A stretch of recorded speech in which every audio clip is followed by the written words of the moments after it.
Digital marketing basically है क्या और इस स्किल को डिजिटल मार्केटिंग की जो स्किल है इसको किस तरह सीखा जा सकता है। डिजिटल मार्केटिंग में बहुत सारे प्लेटफॉर्म्स हैं। इसमें वेबसाइट भी है, गूगल सबसे बड़ा हमारा प्लेटफॉर्म है, सोशल मीडिया में आते हैं, फेसबुक है, इंस्टाग्राम है, टिकटॉक है। हर एक प्लेटफॉर्म का अपना एक बेनिफिट है, अपने प्रोज एंड कॉन्स हैं। तो जो लर्न करने का मेथड है वो बहुत सिंपल है। आप जब कोर्स ज्वाइन करते हैं तो आप जस्ट ये नहीं कि फ़िज़िकल कोर्स करें, आप साथ साथ यूट्यूब से या चैट से, एआई से आप साथ साथ आके पूछते रहें, डिस्कशन करते रहें। लिंक्डइन के थ्रू काम करे ताकि उसको ऑर्डर्स मिल जाएं। लिंक्डइन की जो ऑप्टिमाइजेशन है वो एक प्रॉपर स्किल है इटसेल्फ। जो प्रोफाइल की ऑप्टिमाइजेशन है उसके लिए 3-4 मेथड्स हैं जो बहुत इंपॉर्टेंट होते हैं। तो कोई डील करते हैं तो पहली चीज़ तो फेस होती है हेडलाइन, आपकी हेडलाइन और डिस्क्रिप्शन। वहाँ पे आपने शॉर्टली ये मेंशन किया होता है कि मैं क्या करता हूँ। अस्सलाम वालेकुम नाजरीन, मैं हूं शम्सुल हक। पाकिस्तान का फ्रीलांसिंग में दुनिया का चौथा बड़ा मुल्क है जो फ्रीलांसिंग करता है। और फ्रीलांसिंग के लिए आपको बेसिकली एक स्किल चाहिए होती है। आप एक स्किल को सीख कर जो है वो फ्रीलांसिंग जो है वो शुरू कर सकते हैं, ऑनलाइन अर्निंग जो है वो शुरू कर सकते हैं। और आज हम जिस स्किल पर बात करेंगे वो है डिजिटल मार्केटिंग। कि डिजिटल मार्केटिंग है क्या, डिजिटल मार्केटिंग को किस तरह सीखा जाए और फिर फ्रीलांसिंग करने की या ऑनलाइन अर्निंग करने की हिकमत अमली जो है वो कौन सी हिकमत अमली अपनाई जाए, कौन सा रोड मैप अपनाया जाए ताकि इसके ज़रिए जो है वो कमाई की जा सके। इस पर बात करने के लिए मेरे साथ मौजूद हैं मोहम्मद फ़ातेह साहब, जो कि CEO हैं टेक एक्स मार्केटर के। ये एक डिजिटल एजेंसी है जो अपनी सर्विसेज जो है वो ऑफ़र करती है। अस्सलामु अलैकुम and welcome to the show. वालेकुम सलाम, थैंक यू सो मच। अच्छा सर, जिस तरह पाकिस्तान जो है वो दुनिया का चौथा बड़ा मुल्क है फ्रीलांसिंग में, और फ्रीलांसिंग करने के लिए इसकी जो सबसे बड़ी लग्जरी तो यही है कि आप पाकिस्तान में रहकर कोई स्किल सीखें और इस स्किल को जो है वो फ्रीलांसिंग के ज़रिए या ऑनलाइन अर्निंग के ज़रिए आप अपनी जो इंटरनेशनल मार्केट में अपनी सर्विसेज बेच सकते हैं और कमाई कर सकते हैं। तो आज हम जिस स्किल पर बात करेंगे वो डिजिटल मार्केटिंग है। तो डिजिटल मार्केटिंग बेसिकली है क्या और इस स्किल को डिजिटल मार्केटिंग की जो स्किल है इसको किस तरह सीखा जा सकता है। जी देखें, बेसिकली ये है कि मार्केटिंग को तो हम सारे जानते हैं कि मार्केटिंग क्या होती है, ठीक है। जो पुराने ज़माने में जैसे होती थी कि बैनर्स लगा दिए, हम उसको पुराना ज़माना ही कहूँगा, ठीक है। बाहर दुकान के बैनर्स लगा दिए, कुछ ऐसी चीज़ कर दी।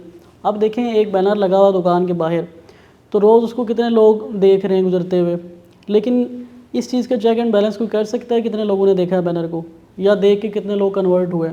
कोई नहीं कर सकता। अब हम इसी को कंपेयर करते हैं डिजिटल मार्केटिंग के साथ। काम वही है कि आपने लोगों को दिखाना है, अपनी प्रोडक्ट के बारे में बताना है, अपने बिज़नेस के बारे में बताना है, अपनी सर्विस के बारे में बताना है। लेकिन डिफरेंस क्या है कि प्लेटफॉर्म डिफरेंट है हमारे पास। यहाँ पे हमने ऑनलाइन इंटरनेट के थ्रू लोगों को अपनी प्रोडक्ट या अपनी सर्विस बतानी है। ये आसान अल्फाज में डिजिटल मार्केटिंग है, ठीक है। अब इसका और जो हमारी फ़िज़िकल मार्केटिंग है उसके साथ आप कंपैरिजन करें, वही बात जो मैंने अभी की है कि यहाँ पे आप हर चीज़ के चेक एंड बैलेंस रख सकते हैं। आपके ऐड को, पोस्ट को कितने लोगों ने देखा है, कितने कन्वर्ट हुए हैं, ROI क्या आया है, ईच एंड एवरीथिंग। ठीक हो गया। बेसिकली अगर हम इसमें बात करें डिजिटल मार्केटिंग के प्लेटफॉर्म्स की, तो डिजिटल मार्केटिंग में बहुत सारे प्लेटफॉर्म्स हैं। हमारे पास भी जब कोई कस्टमर आता है तो वो सारे प्लेटफॉर्म का नाम ले लेता है। अब जिसमें वेबसाइट भी है, गूगल सबसे बड़ा हमारा प्लेटफॉर्म है। इसी तरह से सोशल मीडिया में आते हैं, फेसबुक है, इंस्टाग्राम है, टिकटॉक है, यूट्यूब है, पिंटरेस्ट है, इवन के लिंक्डइन है। ये बहुत सारे प्लेटफॉर्म्स हैं जो हमारे डिजिटल मार्केटिंग में आ जाते हैं। हर एक प्लेटफॉर्म का अपना एक बेनिफिट है, अपने प्रोज एंड कॉन्स हैं, ठीक है। अब अगर हम बात करें कि जी आप कौन सा प्लेटफॉर्म चूज़ करें, तो वो ये है कि आपकी जो प्रोडक्ट है या सर्विस है उसके अकॉर्डिंगली डिसाइड होता है कि कौन सी नीश की, कौन सी प्रोडक्ट की, कौन से प्लेटफॉर्म पे डिमांड है, एक बात। दूसरी बात यह है कि अगर कोई डिजिटल मार्केटिंग में आना चाहता है, सीखना चाहता है, इसको लर्न करना चाहता है, वही बात है जैसे आपने अभी बात की है कि बैठे हुए आप पाकिस्तान में हैं, एक्सपेंसेस आपके पाकिस्तान के अकॉर्डिंग है, लेकिन अर्निंग आपकी डॉलर्स में है, या अगर दिरहम में कर रहे हैं तो दिरहम में है, ठीक है। तो अब इसको जो लर्न करने का मेथड है वो बहुत सिंपल है। लोग बहुत ज़्यादा कंफ्यूज होते हैं। सबसे बड़ा प्लेटफॉर्म तो आपके पास यूट्यूब है, ठीक है। आप यूट्यूब से लर्निंग कर सकते हैं। वहाँ पे हमारे जितने फेमस और जो बड़े बड़े आप ये कह लें कि डिजिटल मार्केटिंग के एक्सपर्ट्स हैं वहाँ पे हैं, वो पाकिस्तान से, इंडिया से और हमारे जो यूरोपियन कंट्रीज़ हैं वहाँ से, आप वहाँ से लर्निंग कर सकते हैं। कुछ लोगों को प्रॉब्लम होती है कि वो कहते हैं कि वहाँ पे क्वेश्चन आंसर हम नहीं कर सकते और ये चीज़ें। अब तो एआई इतना बढ़ गया है, चैट जीपीटी और क्या क्या चीज़ें आ गई हैं, आप वहाँ से भी चीज़ें कर सकते हैं। अगर आपने कहीं फ़िज़िकल भी कोर्स करना है, आप अपने एरिया में जो आपको नियर बाय हो, आप वहाँ पे कोई भी चूज़ कर लें इंस्टीट्यूट, लेकिन एक दफ़ा आप जाके उनसे डिस्कशन करें कि वो क्या करवा रहे हैं। आप उनकी आउटलाइंस देख लें, उनकी चीज़ें देख लें, वो क्या पढ़ा रहे हैं। उन सारी चीज़ों को आप एक दफ़ा आके चैट जीपीटी से या यूट्यूब से चेक करें कि क्या ये चीज़ें ठीक हैं, सही हैं। आप जब कोर्स ज्वाइन करते हैं तो आप जस्ट ये नहीं कि फ़िज़िकल कोर्स करें, आप साथ साथ यूट्यूब से या चैट जीपीटी से, एआई से आप साथ साथ आके पूछते रहें, डिस्कशन करते रहें, उन चीज़ों को इम्प्लीमेंट करते रहें प्रैक्टिकली, और फिर अगले दिन जाके वहाँ पे आप क्वेश्चंस भी करें। देखें ऐसा क्यों होता है कि एक बैच के अंदर 100 स्टूडेंट्स होते हैं, उनमें से 2 बच्चे जो है निकलते हैं और वो काम करते हैं, अर्निंग करते हैं, बाकी बाहर जाके लोगों को कहते हैं ये ऐसे ही बस खाली कोर्स बेच रहे हैं अपना। ठीक है। तो मैं ये समझता हूँ कि ऐसा नहीं है, इसमें कोर्स करने वाले का कसूर है। अच्छा। आप फिज़िक्स पढ़ रहे हैं, आप केमिस्ट्री पढ़ रहे हैं, स्कूल में जा रहे हैं, टीचर ने पढ़ा दिया आपको, ठीक है। अब एक बच्चा कि जी मैं मैट्रिक कर लिया है लेकिन मुझे कॉन्सेप्ट क्लियर नहीं है, तो इसमें किसका कसूर है? आपको कॉन्सेप्ट क्लियर नहीं, पूरा साल आप क्या करते रहे हो? ठीक हो गया। तो बेसिकली ये जो स्किल है या डिजिटल मार्केटिंग है, ये प्रैक्टिकल एक काम है। बिल्कुल जो जो असाइनमेंट्स दी गई हैं उस कोर्स में, अगर बिल्कुल वो असाइनमेंट आप नहीं करेंगे और प्रैक्टिकल चीज़ों को प्रैक्टिस नहीं करेंगे, जी तो बिल्कुल आप डिजिटल मार्केटिंग जो है वो आप नहीं सीख नहीं सकते। सीख सकते। और इसमें एक चीज़ और भी है कि आपको अपने ट्रेनर के ऊपर या इंस्टीट्यूट के ऊपर डिपेंडेंट नहीं रहना है कि जो वो करवाएंगे बस वही है। अब वो तो सितारों से आगे जहाँ और भी हैं, अब जितना एआई और जो चीज़ें आ गई हैं, तो वहाँ से आप बहुत सारी चीज़ें लर्न कर सकते हैं साथ। ठीक हो गया। अच्छा सर, जिस तरह डिजिटल मार्केटिंग जो है वो स्किल तो सीख ली है, किसी ने सेल्फ लर्निंग के थ्रू सीख ली या मुख्तलिफ कोर्सेज़ किए वैसे सीख ली, या मुख्तलिफ चैट बॉट्स जो हैं एआई के थ्रू जो है वो सीख ली, तो अब इस स्किल को बेचकर इससे फ्रीलांसिंग या ऑनलाइन अर्निंग के ज़रिए क्या हिकमत अमली होनी चाहिए, किस तरह कमाई की जा सकती है? देखिए ये बहुत आपका इंपॉर्टेंट क्वेश्चन है और बहुत सारे लोग ये क्वेश्चन करते हैं। इसमें यह है कि जब आप कोई स्किल सीख लेते हैं, फॉर एग्जांपल आपने सोशल मीडिया मार्केटिंग सीख ली है, ये डिजिटल मार्केटिंग की ब्रांच है एक, या आपने सर्च इंजन ऑप्टिमाइजेशन लर्न कर ली है।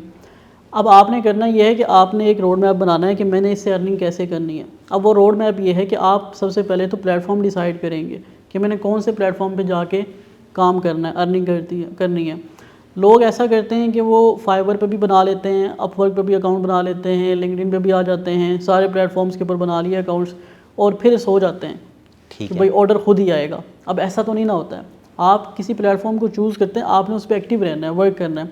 मैं इसमें जो टॉप रैंकिंग दूंगा सबसे ज़्यादा वो लिंक्डइन को दूंगा। अच्छा। उसकी रीज़न ये है कि ये एक ऐसा प्लेटफॉर्म है कि आप यहाँ पे अपने अकाउंट्स बनाते हैं, आप इसकी प्रॉपर्ली ऑप्टिमाइजेशन करते हैं। अब ऑप्टिमाइजेशन कैसे होती है ये एक अलग सवाल है, ठीक है। ठीक है। लेकिन आप उसके ऊपर काम करते हैं, एक्टिव रहते हैं। वहाँ से अगर आपको क्लाइंट मिलता है, उसमें बहुत सारे मेथड्स हैं, आप आउटरीच भी करते हैं क्लाइंट्स को। तो आपको जो क्लाइंट मिलता है, आपने उसमें से 1 रुपया भी किसी को नहीं देना।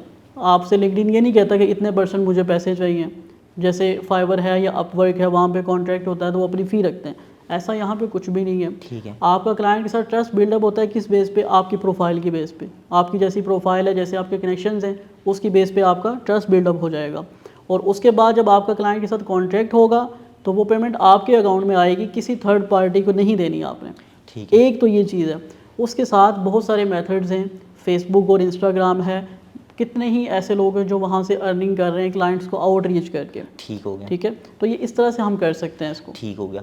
अच्छा, अब जिस तरह आपने कहा कि जो कोई भी शख्स है अगर उसके पास कोई स्किल है, हम इस वक्त मिसाल ले लेते हैं कि वो डिजिटल मार्केटिंग की एक्सपर्टीज़ उसके पास है, तो वो लिंक्डइन के थ्रू किस तरह अपनी प्रोफाइल जो है वो ऑप्टिमाइज़ करे, या किस तरह लिंक्डइन के थ्रू काम करे ताकि उसको ऑर्डर्स मिल जाएं? देखिए इसमें ये है कि लिंक्डइन की जो ऑप्टिमाइजेशन है वो एक प्रॉपर स्किल है इटसेल्फ, ठीक है। उसके बारे में हम कुछ ओवरव्यू तो ले सकते हैं, ऑब्वियसली इतनी डिटेल में हम डिस्कशन नहीं कर सकते हैं। ठीक है। अब जो प्रोफाइल की ऑप्टिमाइजेशन है उसके लिए 3-4 मेथड्स हैं जो बहुत इंपॉर्टेंट होते हैं। सबसे पहली बात तो ये है कि आपकी जो प्रोफाइल है उसका जो आपने कवर फ़ोटो लगाई हुई है या जो आपकी प्रोफाइल पिक्चर लगी हुई है, मैंने बहुत लोगों को देखा है कि वो इसको बहुत लाइट लेते हैं। किसी ने कोई सेल्फ़ी अपलोड कर दी, ठीक है, किसी ने किसी और चीज़ की इमेज वहाँ पे अपलोड कर दिया। एक क्लाइंट आ रहा है, उसको पता ही नहीं है कि ये है कौन है। आपका फेस तो देखेगा ना पहले वो, हम किसी से कोई डील करते हैं तो पहली चीज़ तो फेस होती है, आपका फेस उसने देखना है, ठीक है। उसके बाद आपका जो कवर फोटो है उसमें मेंशन है, आपके बारे में मेंशन है, आपकी सर्विस के बारे में कोई चीज़ मेंशन है। फिर सबसे इंपॉर्टेंट जो इसमें चीज़ आती है वो आती है हेडलाइन, आपकी हेडलाइन और डिस्क्रिप्शन। वहाँ पे आपने शॉर्टली ये मेंशन किया होता है कि मैं क्या करता हूँ। कुछ लोगों को मैंने देखा है कि उन्होंने क्या किया होता है कि बहुत सारी चीज़ें, I am a software developer, I am a digital marketer, और पता नहीं जितनी चीज़ें उनको पता होती हैं, जिन जिन के नाम होते हैं सारे वहाँ पे लिख देते हैं। अब आप देखें कि एक बंदे के पास आप जाते हैं, वो आपको कहता है कि सब कुछ मैं कर सकता हूँ, तो इट मीन्स कि वो कुछ नहीं कर सकता। ठीक है। ऐसा नहीं हो सकता कि सब कुछ आता हो। उसके बाद फिर जो स्ट्रेटजी आ जाती है, ये कुछ चीज़ें हैं जो ऑप्टिमाइजेशन में आती हैं। अगली जो चीज़ आती है वो आती है कि आपने वहाँ पे एक्टिव रहना है। एक्टिव रहने के लिए ये है कि आप वहाँ पे कंटेंट अपलोड करते रहें, आप इंगेजमेंट्स करें। कोई अगर अच्छी कोई पोस्ट आपको नज़र आती है, आप उस पर लाइक करें, उसके साथ कमेंट करें।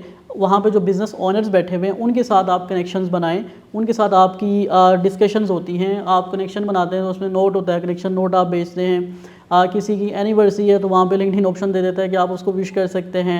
किसी की जॉब एनिवर्सरी है या कुछ ऐसी चीज़ें, तो वहाँ पे किसी ने नई जॉब ज्वाइन की है उसको, अब ये चीज़ें बेसिकली कनेक्शंस में आती हैं। हमारे जो फिज़िकल बिजनेसेस कर रहे हैं लोग, उनको इस चीज़ का अच्छे से पता होगा कि बिज़नेस में कनेक्शन कितना ज़्यादा इंपॉर्टेंट होता है। तो ये सारी चीज़ें जब आप कंबाइन करते हैं, उसके बाद जाके एक स्टेज आती है कि आपकी प्रोफाइल अच्छे से ऑप्टिमाइज़ हो जाती है और नेटवर्किंग आपकी बनती है, फिर आपको ऑर्डर्स आते हैं। ठीक हो गया।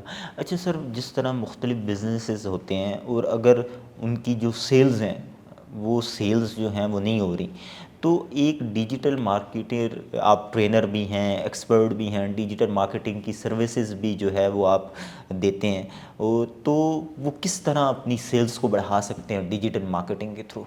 देखिए, सबसे पहले तो ये है कि अगर वो प्लेटफॉर्म डिजिटल नहीं है, जस्ट लाइक कि वो सोशल मीडिया पे नहीं है, फिर तो फर्स्ट उनको ये काम करना होगा कि वो सोशल मीडिया पे आएँ, अपनी प्रेजेंस को बनाएं। सेकंड ये है कि अगर वो ऑलरेडी डिजिटल मार्केटिंग कर रहे हैं, सोशल मीडिया पे मौजूद हैं और उनकी सेल्स ड्रॉप हो रही हैं, एक पीरियड ऐसा आता है कि ड्रॉप होती हैं, अच्छा। तो उसमें आपको ये देखना होता है, एनालिसिस करना होगा अपने पास्ट 6 मंथ्स का कि 6 मंथ्स में आपकी क्या स्ट्रेटजी रही है, आप क्या काम। बाज़ लोग ऐसा कहते हैं कि उनकी स्ट्रेटजी कोई नहीं होती है, बस ऐड चला दी हैं, ठीक है, और एक महीना में कहेंगे इतनी सेल्स आ गई हैं, अगले महीने सेल्स नहीं आ रही, अब क्या करें। तो आपको एक प्रॉपर स्ट्रेटजी के थ्रू चलना होगा। और दूसरे नंबर पे आपको ये देखना होगा कि आपके जो कंपटीटर्स हैं वो क्या कर रहे हैं, क्योंकि बिज़नेस पे तो कंपटीशन होता है। अब एक प्रोडक्ट है, आप जस्ट लाइक वो 500 में सेल कर रहे हैं, ठीक है, या 1000 में सेल कर रहे हैं, लेकिन आपका जो कंपटीटर है वो उससे आधी कीमत में दे रहा है या कुछ कम पे दे रहा है, तो आपको ये चीज़ भी देखनी होगी। फिर प्रोडक्ट हो सकता है कि आपके प्रोडक्ट की क्वालिटी ठीक ना हो, और ये भी हो सकता है कि अब आजकल जैसे इन्फ्लुएंसर मार्केटिंग जो है बहुत ज़्यादा उसका असर है, बहुत ज़्यादा इम्पैक्ट है, ठीक है, तो आप उस तरफ नहीं जा रहे हो, आप बस कुछ अपनी प्रोडक्ट की कुछ इमेजेस आप वहाँ पोस्ट करते जा रहे हो। अब तो एआई का जो एल्गोरिदम है, मेटा का एल्गोरिदम है, या जितने प्लेटफॉर्म्स हैं वो टोटली चेंज हो चुका है। ठीक है। अब ये चीज़ है कि जैसे फॉर एग्जांपल मैं आपके साथ बात कर रहा हूँ, ठीक है, तो बजाय इसके कि आप मेरा इंटरव्यू लें या मेरे से डिस्कशन करें, मेरे से पूछें कि डिजिटल मार्केटिंग क्या होती है, आप एक वैसी वीडियो बना दें, ठीक है, जिसमें कुछ कंप्यूटर्स की इमेजेस आ रही हों, कुछ सोशल मीडिया आइकन्स हों, और उसमें पीछे लिखा हो जी सोशल मीडिया मार्केटिंग क्या होती है, चल रही है। आप उसको सिंपली फेसबुक पे अपलोड करें, और ये वाली जो हम डिस्कशन कर रहे हैं इसको अपलोड करें, ठीक है। आप देखें कि दोनों के बीच में कितना डिफरेंस होता है, बहुत ज़्यादा डिफरेंस होगा। ये वाली जो वीडियो होगी इसको बहुत ज़्यादा रीच मिलेगी, क्योंकि ये एक ऑर्गेनिक चीज़ है। ठीक है। तो अब हमारा जो एल्गोरिदम है वो ऑर्गेनिकली चीज़ों को बहुत ज़्यादा रैंकिंग देते हैं, और जो चीज़ें आप ये कह लें कि इनऑर्गेनिक आप कह लें उसको होती हैं, या एआई जनरेटेड होती हैं, या इमेजेस हैं, उनको इतनी वैल्यू नहीं मिलती है। ठीक हो गया। मोहम्मद फ़ातेह साहब, प्रोग्राम में शिरकत के लिए आपका बहुत शुक्रिया। Thank you. इस प्रोग्राम के हवाले से अपना फीडबैक कमेंट बॉक्स में लिखिए। अगले प्रोग्राम तक दीजिए इजाज़त। अल्लाह हाफ़िज़।